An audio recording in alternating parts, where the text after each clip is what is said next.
이런 나라를 만들었습니까? 자화자찬하면서 아무 말 대잔치로 국민들의 상처를 후벼 파서야 되겠습니까?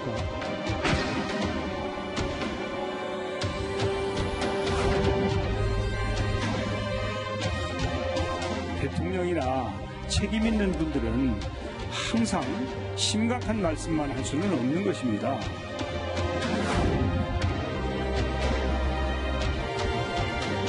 국민이 하십시오. 국민을 상대로 그렇게 거짓말 하시면 안 됩니다.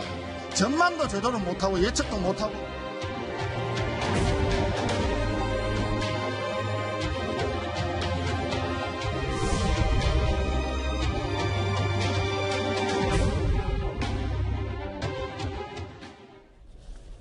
예. 정세균 총리의 말과 전문가들의 말 하나하나 순서대로 짚어보겠습니다. 청와대와 정부가 국민들을 안심시킬 때마다 공교롭게도 확진자가 늘어나는 안타까운 기현상들이 벌어지고 있습니다. 수도권 대규모 집단 감염이 발생하면서 오늘 전국 확진자 수가 다시 200명 선을 넘었습니다. 우리가 현재의 추세를 계속 이어나가 신규 확진자 수를 더 줄이고 안정 단계에 들어간다면 한국은 그야말로 코로나19 방역의 모범 사례로 평가받을 수 있을 것입니다.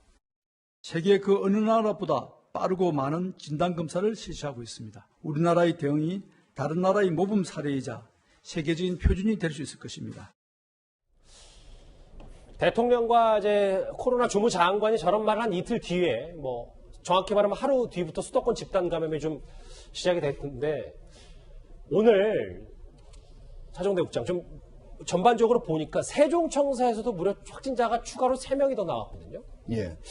그게 이제 더욱더 문제가 되는 세종시는 우리 정부 종합청사가 있는 곳 아닙니까? 그렇죠. 그 중에 이제 해양수산부 4명, 교육부 1명, 보건복지부 1명, 인사약점사 1명, 이렇게 또 대통령 기록 1명, 총 8명이 이제 나왔다고 그러는데, 이렇게 이제 정부청사, 중앙청사에서 확진자가 나온다. 그럼 지금 확진자 나올 때마다 거기를 폐쇄하고 지금 14일간 격리하고 이랬지 않습니까? 예. 지금 이런 상황에서 중앙정부에서까지 만약에 나오기 시작하면 지금 정부가 제 기능을 하는데 상당히 지금 비상이 걸린 상태인데, 그냥 단순히 집단 밀집 지역에서 이렇게 콜센터에서 나오고 이런 것을 떠나가지고 이제 세종시, 원래는 세종시는 다른 지역보다는 지금 아주 적게 나오거든요. 지금까지 다 나온 사람도 10명 이렇게 돼 있는데, 예. 12명, 오늘까지 총 12명이네요. 이렇게 돼 있는데 공무원들까지도 이렇게 나오기 시작하면서 정부가 지금 긴장 상태에 들어갔습니다. 이 겉으로 드러난 것만 보면요, 우리는 방역의 모범 사례다라고 자평한 이후에 이 코로나 사태가 다시 좋지 못한 흐름으로 가고 있습니다. 오늘 국회 예결위에 모인 야당 의원들은 일제히 정부가 사과부터 해야 한다, 이렇게 목소리를 높였습니다. 같이 들어보시죠.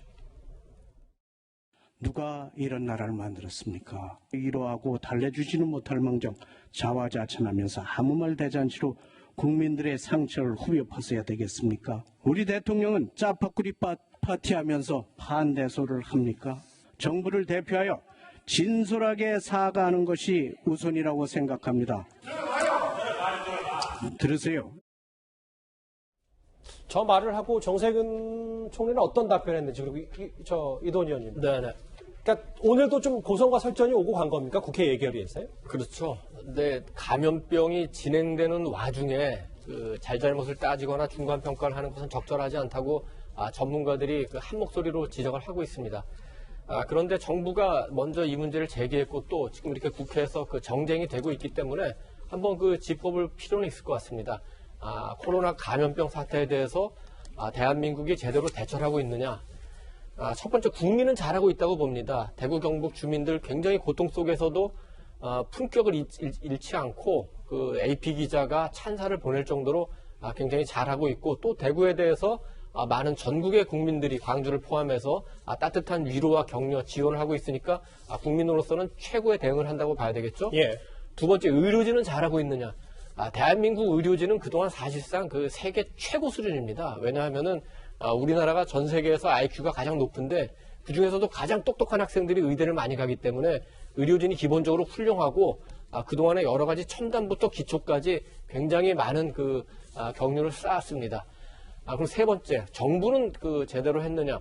실무선에서는 그런대로 괜찮았던 것 같습니다. 그 메르스 사태 이후에 나름대로 매뉴얼도 만들었고 기본적인 방역 시스템은 갖췄다고 보는데 문제는 이제 정책 결정자들이 되겠죠. 예. 정책 결정자들이 기본적으로 전문가가 아니기 때문에 전문가들의 말을 듣고 대응을 했어야 되는데 그 부분에서 가장 큰 실책을 한 것 같습니다. 중국으로부터 오는 고위 연구를 차단해야 된다. 이거 안 했죠. 병상이 분명히 부족할 거다. 미리 말해야 된다. 그거 안 했죠. 의료진 더 확보해야 된다. 그거 안 했죠. 마스크 부족하니까 더 준비해야 된다. 이거 안 했죠. 그리고 결정적으로는 섣부른 낙관론을 제기하지 말라. 이렇게 했는데 그거 안 했죠. 그러고 보면은 정부에게는 뭐 높은 점수를 줄 수는 없을 것 같습니다.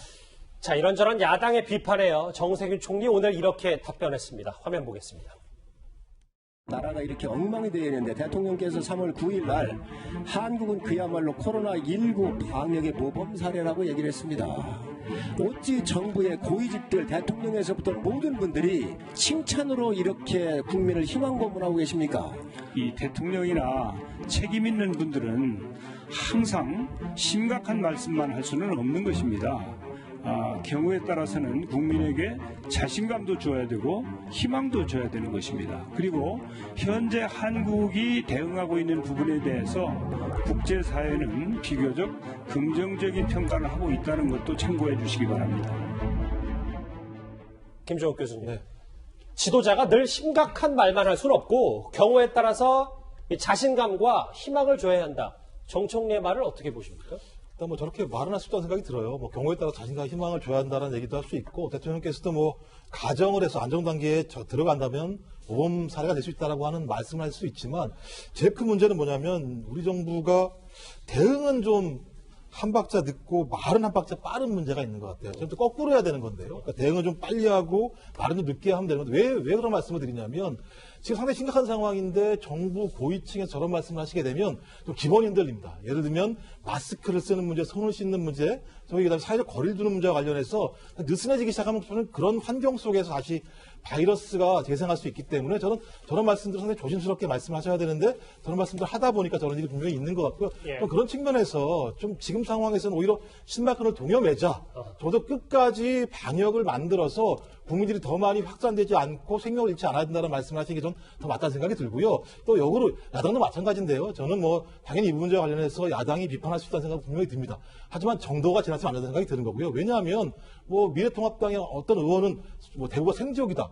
근데 외신은 뭐라고 얘기하냐면 대구 시민들만큼 이렇게 침착하게 이 사태를 잘 대응하는 데가 없다라고 얘기하는 측면이 분명히 있기 때문에 저는 연하 정부랑 마찬가지지만 좀 균형감 있게 국민의 입장에서 착한 국민들만큼 그것을 반영하는 식의 어떤 행동과 말씀하셔야 되는데 서로가 너무 과하다는 생각이 들고요. 좀 그것도 좀 자제했으면 좋겠다는 생각을 하게 됩니다. 대응은 한 발 늦고 말은 한 발 빠르다. 김태현 변호사님. 네.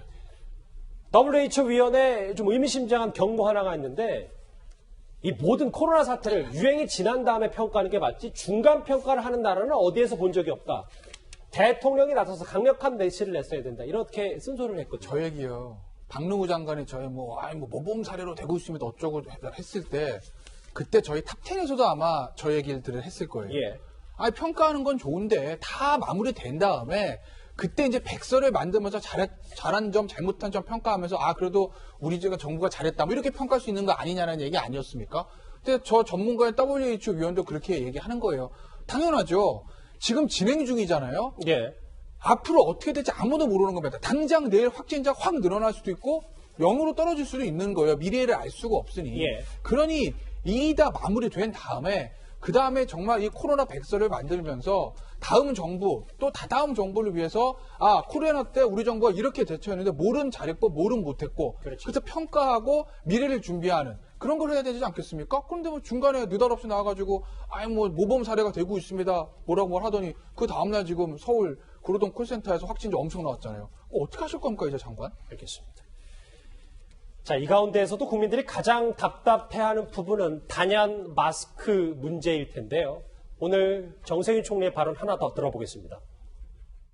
우리 국민들한테는 마스크 안 써도 된다고 총리께서 직접 말씀하셨죠? 제가 마스크 안 써도 된다고 얘기한 적은 없습니다. 총리님, 그렇게 하십시오. 국민을 상대로 그렇게 거짓말 하시면 안 됩니다. 아니 그리고 건강한 사람은 사람의 면 마스크를 권장한다 이렇게 말씀을 또 하셨어요. 전망도 제대로 못하고 예측도 못하고 무능했느냐? 라는 점을 알 수가 있는 겁니다. 대만은 자꾸 시계 보지 마세요. 저도 좀 말씀 좀 합시다. 저도 답변을 해야 될 거 아닙니까? 서면으로요? 그런 게 어디 있어요? 공평해야지. 제가 시계 보는 거 시계 보지 말라고 주의까지 주시고 그게 적절한 예입니까?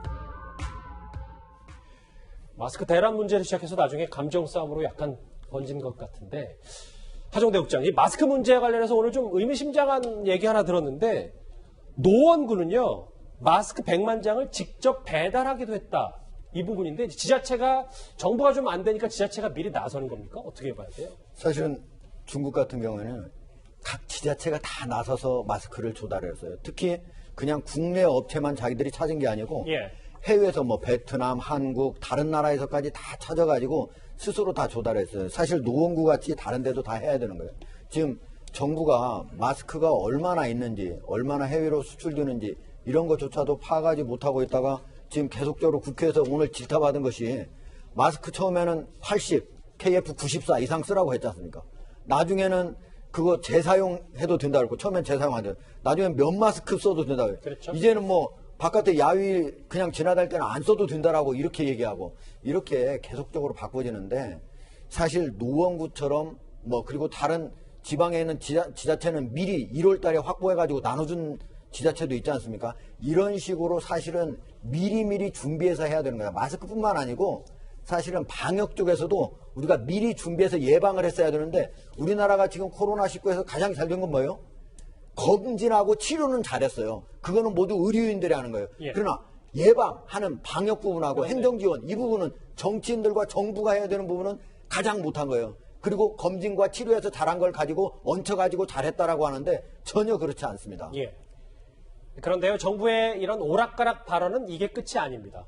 어제 유은혜 교육부 장관이요, 유치원 수업료 반환 문제를 두고 이렇게 같은 자리에서 두 번이나 말을 바꿔서 혼선이 좀 빚어지기도 했습니다. 이도원 의원님. 네. 뭐 이 화면 그대로, 이 내용 그대로 시청자분들이 이해하실 수 있을 것 같은데, 제가 좀 궁금한 건 내부에서 논의해보니까 현실적으로 불가능할 수도 있으니까 바꿀 수 있는데, 왜 이렇게 오락가락 하는 거죠? 어떤 마스크 문제라든지, 뭐 등록금 문제라든지, 뭐 수업료 문제라든지, 뭐 이 부분일 겁니다. 그러니까 기본적으로 그 정부에서 가장 특히 이런 어려운 상황에서 중요한 거는 메시지가 정확하고 일관성이 있어야 되는데, 전체적으로 그 이 메시지를 통합하고 발표하는 능력이 지금 문정부에서 그 제대로 이루어지고 있느냐, 이 문제인 것 같습니다. 지금 그 유은혜 장관의 발언만 보더라도 예. 첫 번째는 아마도 그 현안에 대해서 완전하게 알지를 못했기 때문에 저런 얘기가 나온 것 같습니다. 예를 들어서 유치원 수업료를 받느냐 마느냐의 문제인데, 수업료에 그 교통비나 급식비가 포함이 되느냐, 이런 기술적인 문제에 대해서 완전히 파악을 못했기 때문에 말이 왔다 갔다 한 부분이 있고, 또 하나는 그 정치적으로 좀 고려를 여러 가지를 한 것 같아요. 수업료를 받느냐 안 받느냐에 따라서 유치원, 그러니까 유치원과 그다음에 그 더 큰 유권자 집단이라고 할 수 있는 학부모 간의 이해관계가 달라지지 않습니까? 그래 대해서 여러 가지 고려를 하다 보니까 이렇게 되는데, 가장 중요한 거는 정부가 어려울 때일수록 일관되고 정확하게 한 메시지를 주지 않으면 갈수록 신뢰를 잃게 된다는 겁니다. WHO 위원은 아까 앞서서 중간평가를 한 나라는 보지 못했다라는 말과 함께 이렇게 가을에 코로나가 또 올지도 모른다라는 의미심장한 얘기를 했는데요. 만에 하나 최악의 시나리오를 가져가고 정부는 좀 대비를 해야 할 것 같습니다. 지금까지 코로나 관련해서 쭉 얘기를 해봤는데요. 댓글 5개 들어와 있습니다. 하나씩 만나볼까요? 장사는 안 되고 심정은 좀 안타까운데, 글쎄요, 좀 시민들의 불만이 좀 드러난 댓글도 있고요. 예. 정부 비판만 하지 말고 언론도 힘을 모아서 이 국난을 헤쳐가는데 도움이 되라. 뭐 따끔한 지적과 함께 저희도 대책과 해결책을 마련하는데 저희도 좀 고심을 해보겠습니다. 예.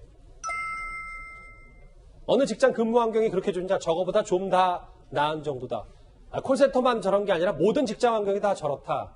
노출돼 있다. 예. 마스크 만지지 말라고 그렇게 방송을 했는데 약사가 2장씩 손으로 뽑아서 약국 봉투에 담아줘서 좀 꺼림칙했다는 의견도 있고요. 마지막 볼까요?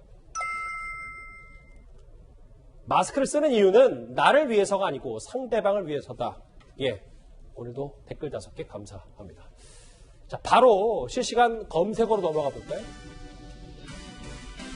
진주에서 코로나 확진자가 또 나왔고요. 오늘 예능 프로그램에 오랜만에 모습을 드러낸 개그우먼 이경칠 씨의 이름도 있습니다. 어제 안타깝게 별세한 잔유일 씨의 이름도 있는데요. 첫 번째 1위로 꼽힌 공공 마스크, 바로 다음 주제에서 또 한 번 만나보겠습니다.